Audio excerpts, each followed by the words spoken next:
The first fixture was between Huddersfield and Tottenham, where Harry Kane was for once more clinical in front of the goal. The English forward took advantage of a mistake from Crystal and put the Spurs in front after 9 minutes. Ben Davies doubled the advantage 7 minutes later, and Kane scores his second goal on the 23rd minute. After the third goal, Tottenham eased off and didn't have fierce efforts towards the opposition. It managed to score a fourth goal though in the dying moments of the game, with Moussa Sissoko scoring his first Premier League goal for the club. Later, Bournemouth and Leicester remained goalless, with the hosts missing good chances for winning the game. It was clear that the Cherries were the team that wanted the win much more than its opponents. A fine performance by Kasper Schmeichel and possibly a bit of bad luck saw the game ending 0-0. Bournemouth won its 4th point and will need to keep on performing like this in order to win more points. The Foxes on the other hand collected 5 points, and a very hard period of games has already passed. It is expected that Leicester will win points during their next games, otherwise relegation troubles will not be avoided. On a dramatic encounter, Stoke City managed to win all 3 points against Southampton. Diouf put Stoke in front on the 40th minute after a corner kick from Shaqiri, and 3 minutes later the hosts had a big chance to double the advantage. Berahino won a penalty that he took himself but missed, extending his lack of goals. The forward has to score a goal since February of 2016 when he was playing for West Bromwich. Southampton scored with Josh Eden on the 75th minute, but Peter Crouch had the final word as he scored the winner 5 minutes from time. Stoke won a very important game which saw them moving above Southampton. The Saints will need to find a solution in front of goal, as they were for once more poor on finishing their attempts. With Richarlison having the last word of the game, Watford secured a valuable point against West Bromwich at the Hawthorns. The hosts took a 2-goal advantage after 21 minutes with goals from Salomon Rondon and Johnny Evans. Watford was better from that point onwards and managed to put one away before half-time with Doucouré.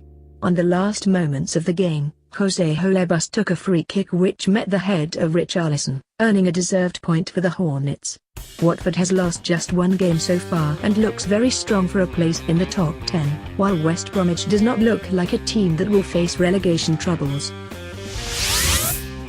At the London Stadium, West Ham was for once more very poor. There was a big frustration by the fans during the majority of the game as their team was unable to create good opportunities. Swansea was very well organised but was lacking the ability to create chances that will threaten the opposition. Bilic introduced Arthur Masuaku on the 78th minute and the Hammers somehow lightened up. He first sent a cross to Andy Carroll, who hit the crossbar, and in injury time he sent another one for Sakho, who put it in the back of the net. It was a very important win for West Ham, which must improve a lot, especially on its forward line. For once more, Manchester United was impressive, destroying Crystal Palace 4-0 at home. After just 3 minutes, Rashford worked his magic and sent a cross to Juan Mata for the first goal. On the 35th minute it was the turn of Ashley Young to cross the ball into the box, and Moan Fellaini doubled the advantage. The Belgian midfielder scored again just after the break with a header, and the torture for Crystal Palace ended on the 86th minute when Lukaku scored after a cross from Anthony Martial. Crystal Palace is breaking the negative records one after another. 7 defeats out of 7 and no goals yet. Hodgson has a lot of work to do if he doesn't want to see his team going down without even having a battle. The last game of Saturday was the big game between Chelsea and Manchester City at Stamford Bridge. City won the game with a narrow 1-0 on a day that the scoreline could have been wider. The visitors were more confident and more dangerous throughout the whole game. Ederson also made 2 crucial blocks on the rare occasions where Chelsea had chances for goal. In overall, Hazard was not dangerous for Chelsea, and the early departure of Morata left the team without real threats. On the other hand, Manchester City was looking dangerous whenever the ball was on its feet, and eventually De Bruyne sent it home on the 67th minute. The victory is very important for City, which remains first on goal difference from Manchester United and also moved 6 points ahead of Chelsea. The defeat for Chelsea must not cause panic, as there is a long way to the title race. On Sunday, Arsenal hosted Brighton on a game that the Gunners dominated. After just 1 minute, Lacazette hit the post after a fierce shot outside the box. On the 16th minute the pressure paid off with Monreal scoring. Brighton tried to respond and a shot from Solly March hit the left post of Czech. From that point Arsenal completely dominated and scored its second on the 56th minute with Alex Iwobi. The Gunners worked very hard during the last weeks and made their way into the top 6 for the first time. They might not offer title race but will definitely challenge for a Champions League place. For once more Everton was very poor and lost against Burnley at home. The draw against Apollon on Thursday for the Europa League was not bad luck or a random event. The Toffees are certainly not playing well and that was the key factor against Burnley. The visitors were very organised and eventually scored first on the 21st minute with Hendrick. Everton was running out of ideas and couldn't break into the area of Burnley. It didn't really threaten Nick Pope as most of their attempts took place from far outside the box. Burnley is 6th with 12 points and looks comfortable for not being involved in relegation troubles.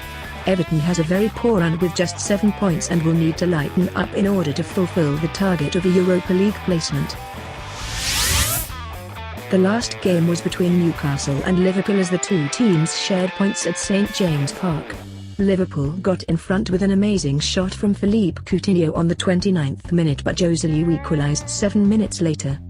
On the second half Liverpool had possession and good chances for a second but the game remained at 1-1. Newcastle had a very good chance on the last minute with Diem as well but he failed to beat Mignolet. The Reds have won just 3 games so far and have dropped to the 7th place. They will need to find a way to score more goals if they want to give a battle for a Champions League place.